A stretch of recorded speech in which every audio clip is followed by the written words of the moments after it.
আসসালামু আলাইকুম প্রিয় দর্শক, কেমন আছেন আপনারা? আমি হাতে করে শুধু মোবাইল নিয়ে আসছি আর একটা কাঁচি নিয়ে আসছি যে আমি পাতাগুলো কাটবো মিষ্টি। এটা হলো এখন মাছ দিয়ে রান্না করব, সেটা আমি কেটে নিয়ে যাচ্ছি।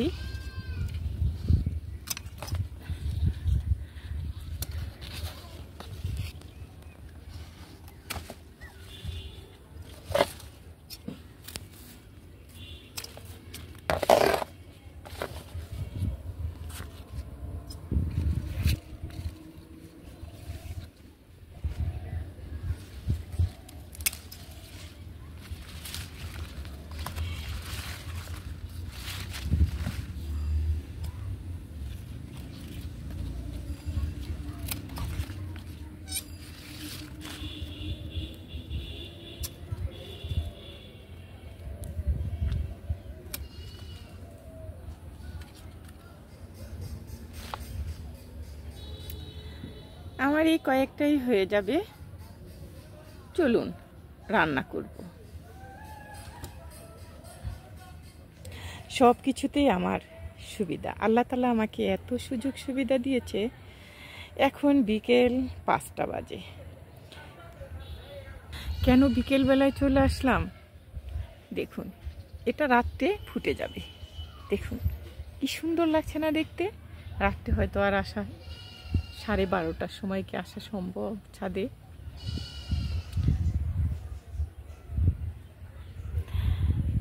একটু ঝিরিঝিরি বাতাস, কি যে ভালো লাগছে। আর আমার গোলাপ গাছে তো নতুন নতুন শুধু ফুল ফুটছে, দেখার মতো। চলুন এখন যে রান্না বসাবো, সেটা গল্প করলে তো আর হবে না। এখন আমি পাতাগুলো বেছে নিব, আর যেগুলো ডাটা একদম নরম সফট সেগুলো নিব।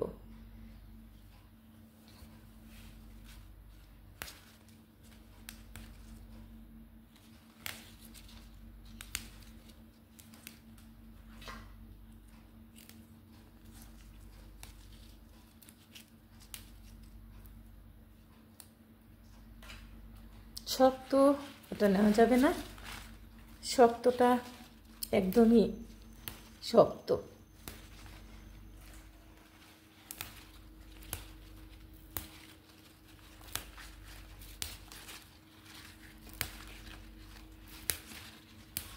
সবগুলো পাতা আমি এইভাবে বেছে বেছে নেব, তাহলে দেখতে থাকুন। পুরোটাই তো আর দেখানো যাবে না, তাহলে ভিডিওটা অনেক বড় হয়ে যাবে। দেখতে থাকুন। শাকগুলো আমি এভাবেই বেছে নিয়েছি, এভাবেই। তাহলে চলুন রান্না বসাবো। এখানে দিয়ে দিচ্ছি লবণ। মাছটা আমি সুন্দর করে ধুয়ে এভাবে কেটে নিয়েছি, পিস করার আর প্রয়োজন পড়েনি। এভাবেই আমি কেটে নিয়েছি,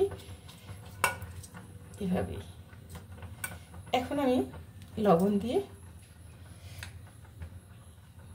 হলুদ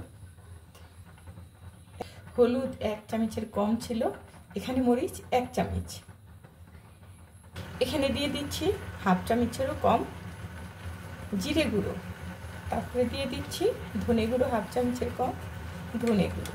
এখন আমি এটা মেখে নিব। তেল দিয়ে দিচ্ছি এখানে আমি।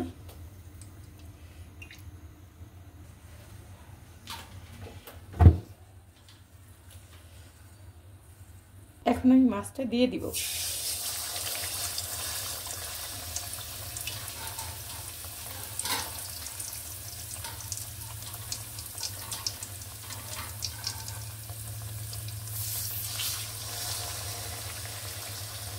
মাছটা আমি এখন একটু উল্টিয়ে দিব।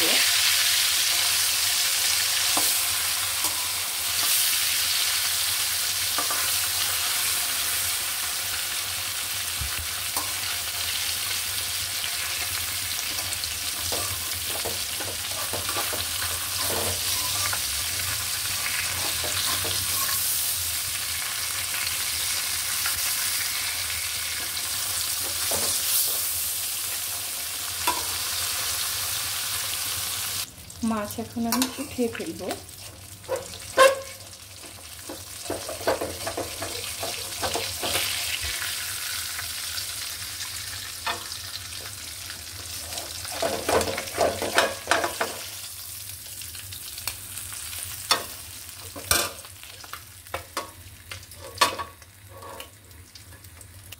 এখানে আমি দিয়ে দিচ্ছি পেঁয়াজ কুচি, দিয়ে দিচ্ছি রসুন কুচি, কয়েকটা কাঁচামরিচ মাঝখানে ফাটিয়ে দিয়েছি।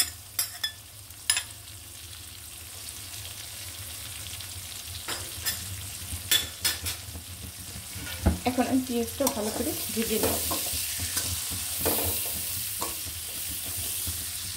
মরিচ গুঁড়ো 1 চামচ, হলুদ গুঁড়ো 1/2 চামচ, ধনে গুঁড়ো 1 চামচ, পরিমাণ মতো লবণ। এখন আমি মশলাটা ভালোভাবে কষিয়ে নেব।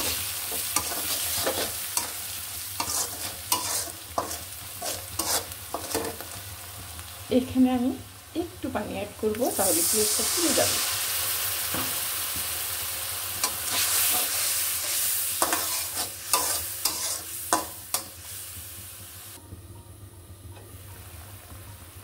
যে পানিটা দিয়েছিলাম এটা ফুটে গেছে। ভালো করে কষিয়ে পানি যে দিয়েছিলাম সেটা, এখন এটার উপরে আমি দিব পাতাটা দিয়ে দিব।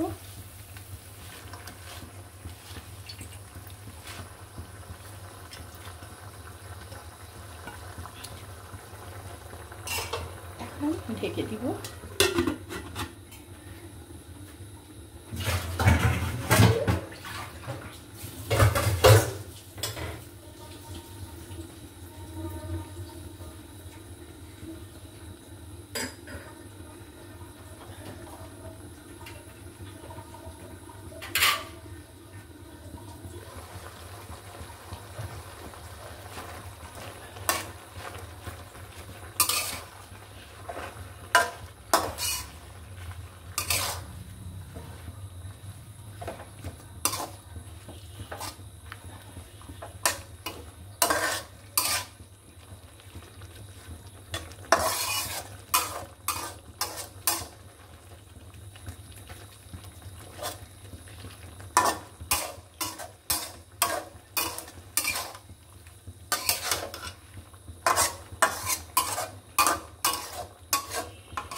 এখানে আমি আরেকটু পানি অ্যাড করব, পাতাটা যেন ভালোভাবে সিদ্ধ হয়ে যায়।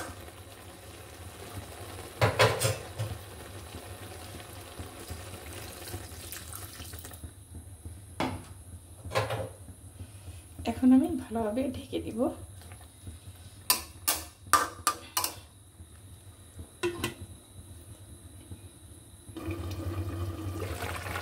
তরকারিটাও হয়ে গেছে, একদম পাতাগুলো একদম অল্প হয়ে গেছে। এখন আমি মাছটা দিয়ে দিব।